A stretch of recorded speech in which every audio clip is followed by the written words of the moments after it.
Hello viewers, welcome back to another video. आज हम एक और सैम्पल पेपर ले रहे हैं। 2.5 घंटे का पेपर होगा। 60 नंबर के क्वेश्चंस आएंगे। इसमें 15 क्वेश्चन जो है वो 1-1 नंबर के हैं। 5 क्वेश्चन 2-2 नंबर के हैं। 5 क्वेश्चंस जो है वो 3-3 मार्क्स के हैं और 5 क्वेश्चंस 4-4 मार्क्स के। तो शुरू करते हैं फर्स्ट क्वेश्चन से। Usual form of 8.62 into 10⁴। यहाँ पे ऑप्शन दी हैं आपको। इनमें से आपको यूजुअल फॉर्म बतानी है कि अगर आप साइंटिफिक नोटेशन से इसकी नॉर्मल फॉर्म लिखते हैं तो क्या आता है। जब आपके पास ऐसे क्वेश्चन दिया गया होगा, आप क्या करेंगे, इसको रफ वर्क है ये 3-4 ज़ीरोज़ आ जाएंगी, मल्टीप्लाई होगा, 4 ज़ीरोज़ साथ में आ जाएंगी। अब 2 पॉइंट्स के बाद डेसिमल भी है तो पॉइंट आ जाएगा यहाँ पे। तो आपके पास आंसर क्या बना, 86200। This is your final answer. Next question में आपको फैक्टर्स निकालने हैं। t² + 8t + 16 का, ये भी हम करेंगे। 1 मार्क्स का क्वेश्चन आया है। नेक्स्ट में है product of a + b and a - b, आपको निकालना है। स्टार्ट करते हैं क्वेश्चन नंबर 2 से। पहले मैंने क्वेश्चन लिख लिया है क्योंकि ये general equation ax² + bx + c form का है, जहाँ पे आप a और c को मल्टीप्लाई करके उसके फैक्टर्स बनाते हैं, स्प्लिट करते हैं बीच वाले टर्म को। यहाँ पे a की वैल्यू है 1, इसका कोफिशिएंट 1 है। 16 1 ज़ा 16, सो आपको 16 के फैक्टर बनाने हैं। ठीक है, 16 का क्या है, 8 2 ज़ा 16 और 4 4 ज़ा 16। अब कौन से दो ऐसे फैक्टर हैं जिनको ऐड करके या माइनस करके आपके पास 8 बनता है। 8 + 2 करेंगे तो 8 तो नहीं आएगा, 4 + 4 करेंगे तो 8 आ जाएगा। तो ये हैं वो दो फैक्टर। तो 8t को हमने स्प्लिट कर दिया 4t + 4t + 16 ऐसे आ जाएगा। अब बात रही कॉमन लेने की, कॉमन ले लेंगे। यहाँ पे t कॉमन है, t + 4, और यहाँ पे 4 कॉमन है, 4 4 ज़ा 16। अब ये एक टर्म है, ये भी एक टर्म है। इस टर्म में कॉमन क्या है, t + 4, क्योंकि ये दोनों जगह अवेलेबल है।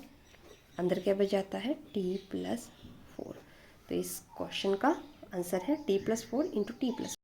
सो option B is correct. Third is product of a + b and a - b, क्योंकि ये है एक identity, a + b × a - b होता है a² - b²। Moving to fourth question, the square of which of the following number will be a odd number. इनमें से कौन से नंबर का स्क्वायर जो होगा वो एक ऑड नंबर होगा। यहाँ पे आपको सबका ऑड नंबर, कौन किस नंबर का ऑड नंबर होगा, सबका स्क्वायर निकालने की ज़रूरत नहीं है। आप जस्ट नंबर देखेंगे एट वंस प्लेस पे। 8 का स्क्वायर 64, मतलब इवन प्लेस पे 4 आएगा। 4 का स्क्वायर 16 आएगा ना, तो 6 आ जाएगा वंस प्लेस पे। आगे जो भी आएगा पूरा सॉल्व करने की ज़रूरत नहीं है। वैसे यहाँ पे भी वंस डिजिट में ही आएगा, पर 1 का स्क्वायर करेंगे तो 1 ही रहेगा, है ना। तो ऑड नंबर किस केस में आया, जब आप 31 का स्क्वायर करते हैं। तो इसका ऑप्शन आ जाएगा, द नंबर इज़ 31। इसका स्क्वायर हमेशा ऑड आएगा। Part number 5, the value of 2⁻⁻⁴।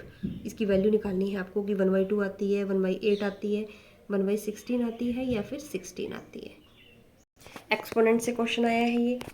Power जब नेगेटिव होती है तो सबसे पहले हमारा काम होता है पावर को पॉजिटिव करने का। मीन्स पावर पॉजिटिव कैसे होती है, जब आप इसको 1 के अपॉन में ले जाए तो पावर पॉजिटिव हो गई। और 2⁻⁴ मीन्स 4 टाइम्स जो है वो 2 को मल्टीप्लाई है।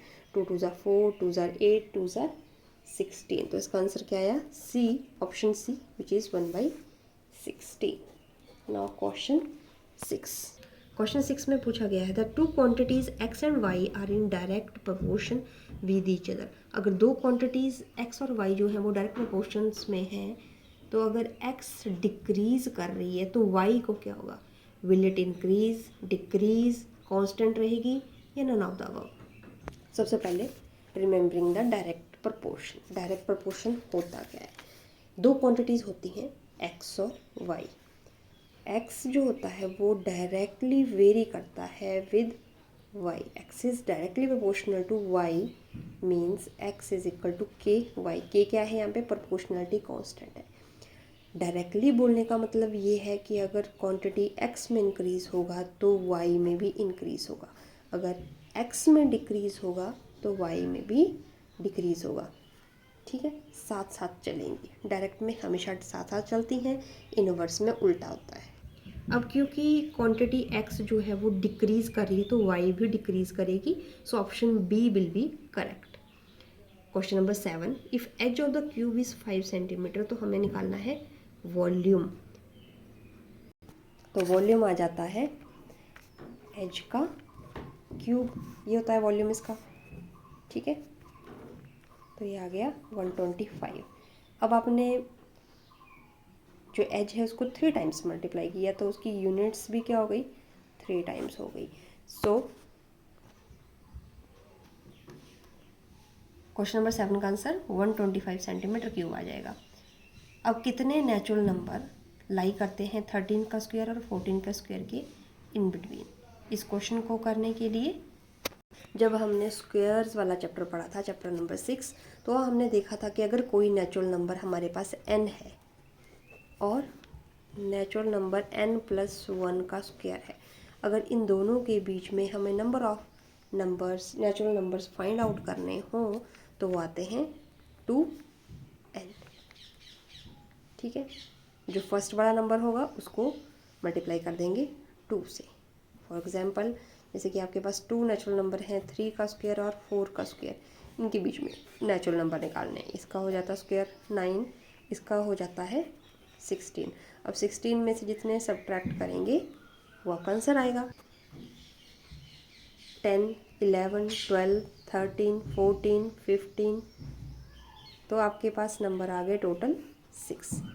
ठीक है, ये तो हम डायरेक्ट काउंटिंग करके करते हैं, बट अगर हम इसका डायरेक्ट फॉर्मूला लगाएं तो वो कितना आ जाएगा, 2n।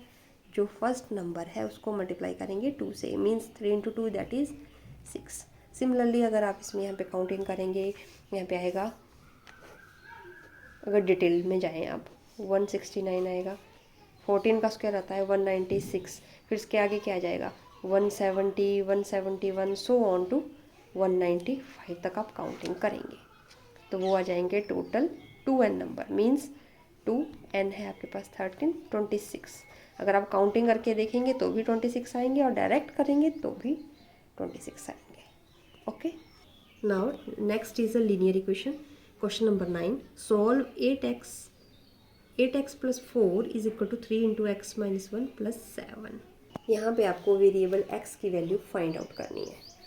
तो पहले आप क्या करेंगे, 8x + 4 को एज इट इज़ लिखेंगे, 3 से यहाँ पे अंदर मल्टीप्लाई हो जाएगा, 3x - 3 से 1 को मल्टीप्लाई करेंगे आ जाएगा 3, ऐसे लिख दिया। अब हमारा नेक्स्ट काम है x वेरिएबल्स को इकट्ठे करना। 3x को ले जाएंगे हम लेफ़्ट साइड में, यहाँ पे ये पॉजिटिव है, जब इसकी साइड चेंज करेंगे तो हो जाएगा नेगेटिव। ठीक है, इस साइड की कौन कौन सी टर्म बचती है, ये तो बचती हैं। अब यहाँ 4 को ले जाएंगे इस साइड, क्योंकि ये कांस्टेंट है, यहाँ पे इसका साइन पॉजिटिव है, इस साइड जाने पे इसका साइन क्या हो जाएगा नेगेटिव। 8x में से 3x के आपके आस आ गए 5x, और यहाँ पे देखिए 7 में से 3 प्लस माइनस माइनस, प्लस के 4 और माइनस के 4, ये बन गया 0। 5x is equal to 0।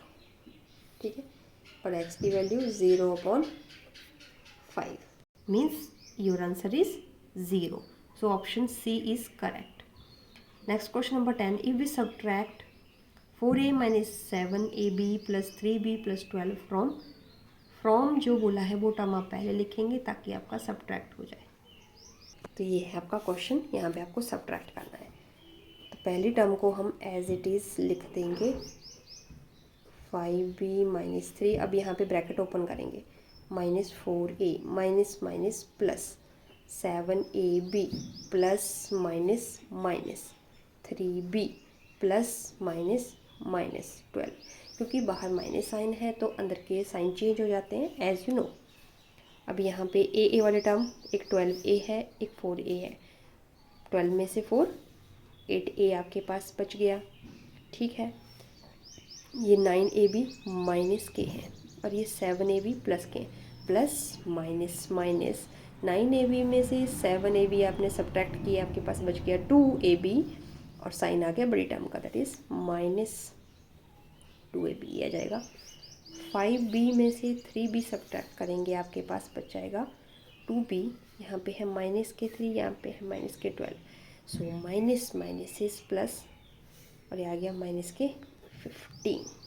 तो ये आपका आंसर।